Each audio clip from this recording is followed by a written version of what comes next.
Hello and welcome to Cali Legends Media. Before I begin, I'm going to say thank you to all the subscribers. I appreciate each and every one of you. Thank you for subscribing to my channel, and I want to welcome all of you new subscribers. I really appreciate you guys. Thank you very much. As you guys know, I'm trying to reach 10,000 subscriber goal by the end of the year. So if you watch the videos, you come by my channel a lot, or if you heard other channels mention my channel and you're curious, if you can, hit that subscribe button down below, set that notification bell on all, and you'll be notified whenever a new video comes out, and also if we go live. So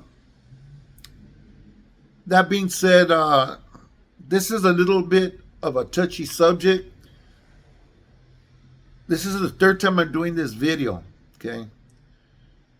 One time it was because I got interrupted, and then I'm doing the last one over too because I just got to be real careful about touching on this. Now, look, RENE ENRIQUEZ is doing a series right now on the MOTEL meeting that Chuco Castro had that ended up causing, I believe, 13 indictments by arranging that meeting at the hotel with the feds, okay? They had it wired, and they had, vocal recording and visual. They had a camera too. Anyways, he was on episode 5, and he mentions that part of that meeting, part of this discussion was going to be Maravilla, right? So I listened to it, and I just want to touch on a couple of things. This is not the first time that he's done this. I did a video a long time ago in response to him making the same assumption and for coming out and saying it on a video. Now, the first thing is the Maravilla module. Okay, he says that the guys from Maravilla PC'd up by going to the Maravilla module, which is not true. Okay, I know, I was there. He was somewhere in the shoe, already locked away, debating whether he's gonna debrief or not. Okay. I don't know where he got his information from, probably from somebody who was our enemy at the time. But nevertheless, let me explain this. The Maravilla module was put together because of all of the injuries that were being suffered behind this green light that we had. Okay. We didn't ask to be put into a module. It wasn't something that that we signed. You know, you don't go into the county jail and, oh, I'm from Maravilla, you're going to put me in the Maravilla module, or can you put me in the... No. I'll give you an example. The last time I was in the module, it was because I went in and I got off. Send me to the hole. In the hole, I had a court date, and on the way to court, I get into a fight. So by the time I do all of my hold time for these situations, I'm taken, I don't know where they're taking me. They take me to the module I'm going into. I walk in, and all my homies are there. It's the Maravilla module. I didn't know they were going to put me there. So protective custody, somewhere where you have to request protective custody, or tell them, hey, I can't go in there, man. They're going to do me something, I think you even have to sign a paper, if I'm not mistaken, okay? Now, what was happening was, I know this for a fact. Anybody could say it's a lie, but it is what it is, man. My homeboys were taking off on people in the county and outside of the county, okay? And we were putting the hurt to people, and they were putting the hurt to us. It was going both ways There was a war going on at the time. I'm not bragging or boasting about this time. It happened. It's reality. It's the way it went down. They had the Sureño module, then the Maravilla module, and as you go down, the blood module, crypt module, so on and so forth. We were not handled like PCs. These were 6-man cells, and they moved us the same way they moved the Sureños. We go run into their module and get down with them, do whatever we do, sometimes slicing and dicing, and they come out and sometimes catch the homies in the Sally Port or, on the way to a visit and run out of their module by keeping the door open and, slice up a homie. It was war. We were going at it. When you're in protective custody, chances of something like that happening is practically nil. Okay, and there's no coming back from PC. If you're a peseta, you're always no good. And anybody who's been in the joint knows, even during the green light, that the homies from Maravilla were down. We're down with the functions.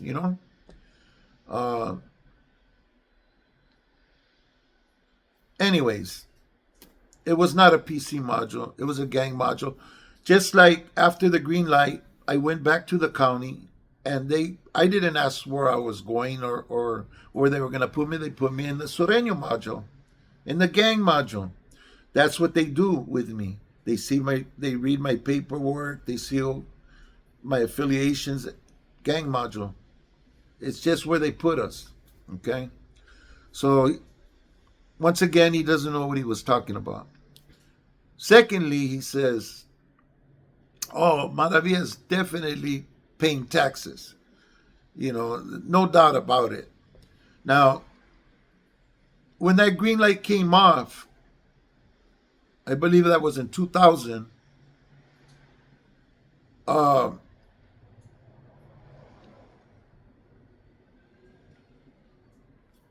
had a homeboy in 1750, Checo, and a couple of other homies that were fighting a case that were keepaways from two homies that were in the Maravilla module. They seen each other in court. They didn't even know that the green light was off. Okay? Checo never mentioned it to nobody. The way I found out was on the way to the state. Bolen, bouncer from Eastside Bolen told me, hey, homie, they asked me where I was from. I told them Maravilla. They said, hey, homie, the green light's off, man. There's nothing happening with you, vatos. Oh, is that right? I didn't know. That's firme. I wasn't sure they were lying, if they were trying to, rock me to sleep or what. But yeah, it turned out that the green light was taken off of us. And it's a good thing. It was nothing nice, very much appreciate that. But as far as my knowledge, we never said, hey, can you take it off and we'll do this, we'll do that. It was a strategic move that the person who made this decision obviously knew what he was doing, and he removed that light. And as far as taxes go, Boxer doesn't have a clue. He was already debriefed.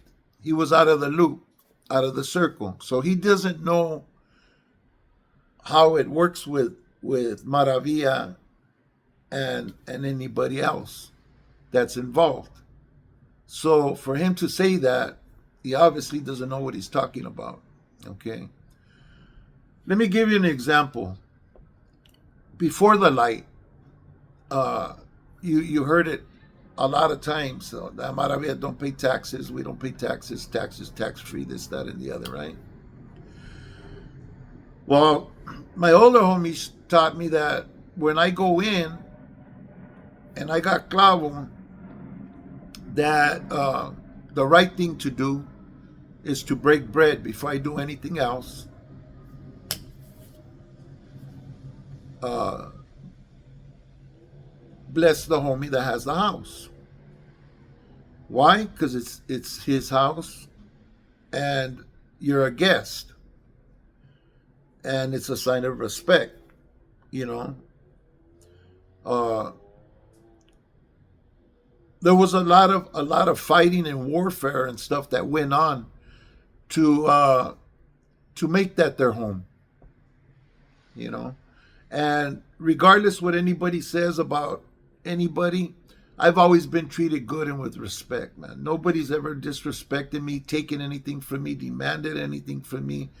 Uh, it's always been a high level of respect, higher than average, because these vatos know how to conduct business and carry themselves.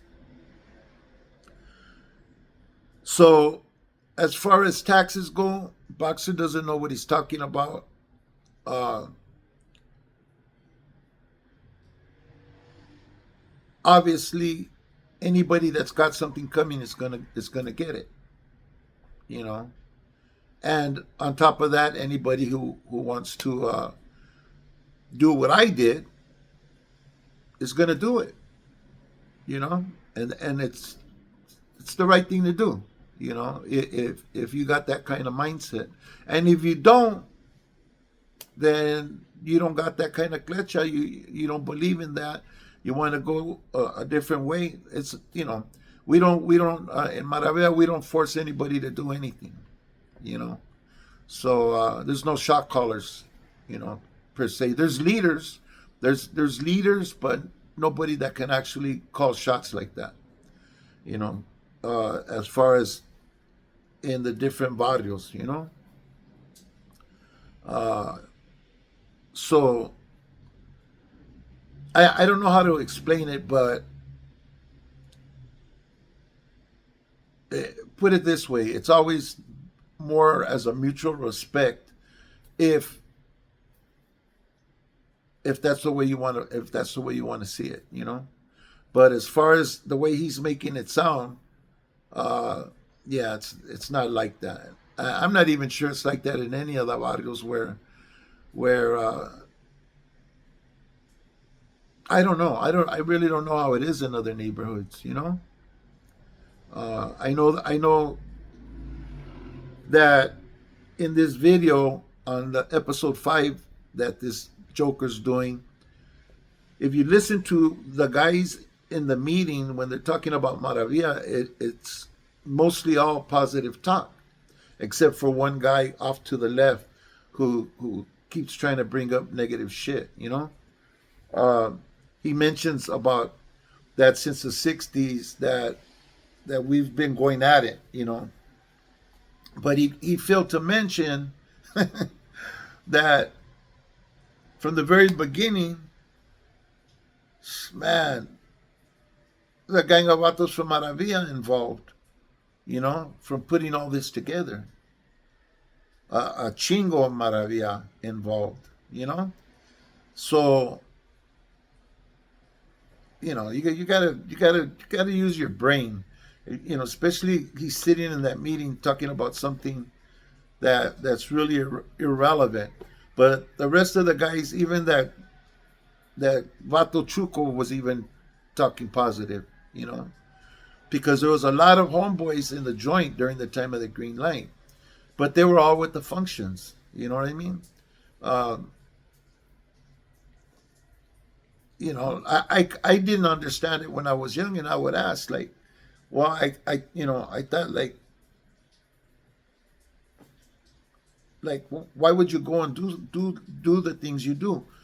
And basically it was like, hey, you know, it's part of keeping the pad clean, getting rid of any trash, you know, and Maravilla's got to represent too, you know. And as I got older, I started to realize what he was talking about. And like I said, man, I've never been disrespected or demanded upon or take anything taken from me.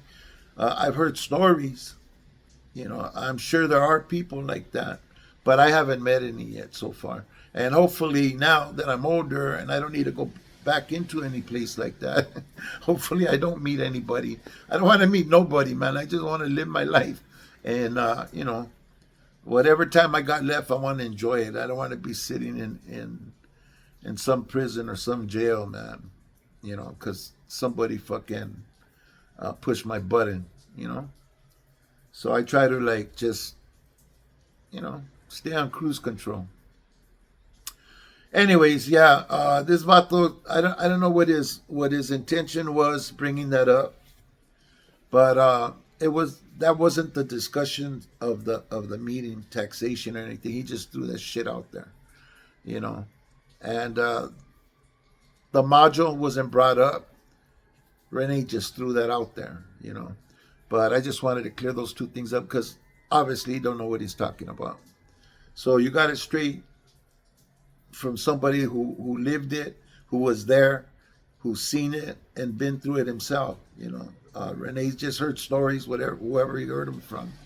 Anyways, this is my video for today, people, and I hope that it brings some knowledge. The knowledge that I hope it really brings is that stay free. Don't end up in a place where you're going to be subjected to things that may not work in your favor, man. That might keep you from your family longer than you even expected. There's people in there right now doing 176 years with 4 life sentences. They see no light at the end of the tunnel, so they don't care. What do they got to lose? But if you go in there with 10 years, especially if you're young, 15 years, even 25 years, you're going home. But that's a long time, man, to go in and not end up catching more time and getting involved with some shit. So best thing, people, man, seriously, I highly recommend them. Stay free. And you won't have to be worried about running into the wrong type of people or look at what happened to this idiot, Rene. Something comes out. I'm not saying that's the reason why he had to leave, but something came out on him where he knew his time was short. He bounced. He shook the spot. He's gonna lose his life. So just always remember, man. In prison, you're playing for your freedom. You're playing for your life. It's all fun and games until it's not anymore. So stay free, people. Stay with your loved ones, with your family, with your wives, with your children. Watch them grow and enjoy all the nice things out there, because anybody in there would trade places with us out here in a hot minute, man. There wouldn't even be nothing to think about. All right, this is my video for today. So thanks for watching. Don't forget to hit that like or that hype, whatever you feel like. And if you don't like it and you think it's boo-boo, hit that, like Chicano Tube says, a chinga tu madre button. And that's the one that goes like this, Anyways, thanks for watching. Hope to see you on the next video. You guys take care.